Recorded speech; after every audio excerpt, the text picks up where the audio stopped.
and this is chapter 1. I wriggled out from under my blankets and pulled on the fresh clothing I had placed by my pillow.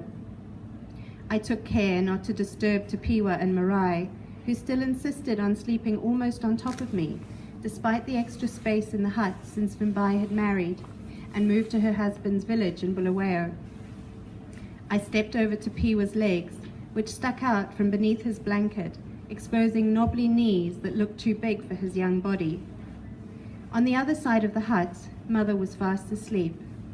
Her soft, gentle snoring had a rhythmic pattern I knew well. It meant her sleep was deep and settled, and she would not wake soon. I slipped out into the cool morning air, where orange and pink rays reached across the sky. The soft cooing of a dove carried down from the acacia tree, and a swarm of flies hovered over the pots that lay by the fire. I thought I was alone, but a movement caught my attention. It was Sekuru Manika, my grandfather. He was sitting in the sand, leaning against his hut, and carefully rolling tobacco in a tattered piece of newspaper. He looked up. I put my finger to my lips and walked over. "Mangwanani, Sekuru," I said quietly. He chuckled softly under his breath, wheezed and spat in the sand. "Nyasha, where are you going?" "The river, Sekuru. Mother needs water." Good girl, good girl." He nodded and worked the paper into a tight cigarette. He lifted it to his lips, licked the edges, and rolled it some more until it stuck tightly together. "Your mother, she must take care this time." I nodded. He was referring to her pregnancy. 2 years ago she miscarried, and the Nganga, the witch doctor, said she would never have more kids. This pregnancy was a blessing, and the villagers had high hopes for the child. "It's a sign," my auntie had said. "This will be another boy, a special boy who will lead our people." "She will, Sekuru," I said. "Mother is very careful, and we help her. Why do you think I am going to the river?" He nodded at me whilst lighting a match. The top of his cigarette burned brightly. He pinched it between the tips of his fingers, extinguishing the flame, which turned to thick spiraling smoke. "I must go, Sekuru." Yes, Nyasha, go quickly." I collected my bucket and walked towards the kopje. The river was on the other side.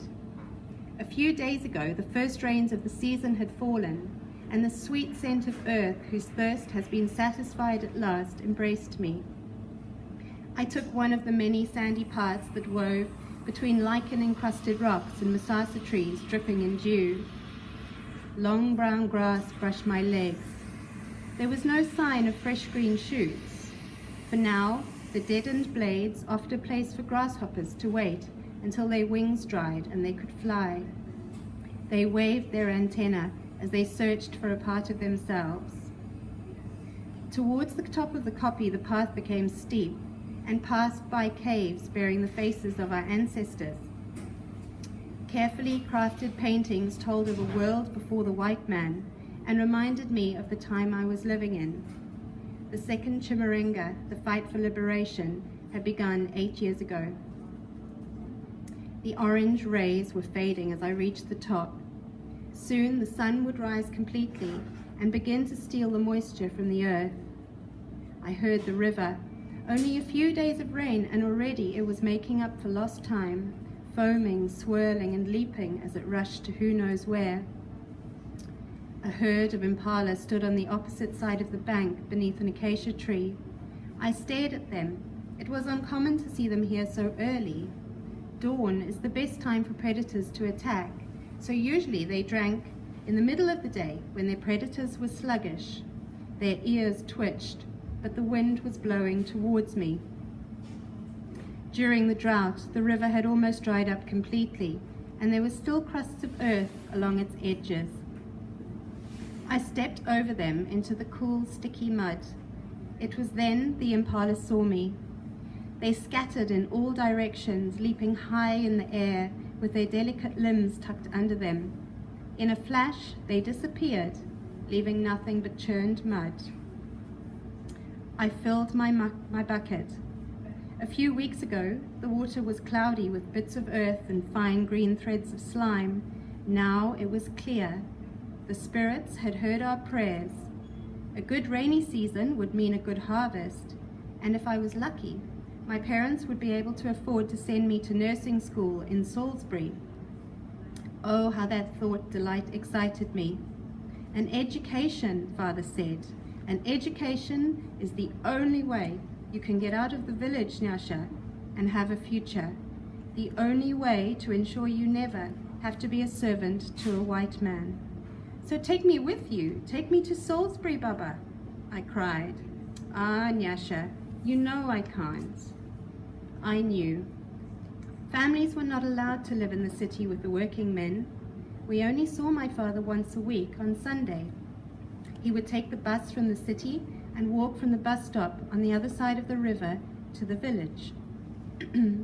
I looked up at the sky. The sun was rising fast, and I knew he would be there when I got back. I raised the bucket onto my head and walked back towards the kopje. Halfway up, I heard guinea fowl calling, "Chi-chi-chi, chi-chi-chi." They make a terrible noise, and they are easily scared, but often it means they have spotted a snake or other threat. Silence fell, and I thought it was all over, but they rose up through the trees. Their clumsy bodies crashed through the branches as they frantically flapped their wings and passed over me like a cloud. Chi-chi-chi, chi-chi-chi. Soft white feathers floated down to rest on the sand at my feet, and I heard crackling in the bushes as more birds and small creatures sought safety. From what, I wondered? I listened carefully, thinking I might hear a jackal treading softly over leaves, or the rustling of a puff adder as it slunk into a dark corner. But there was nothing.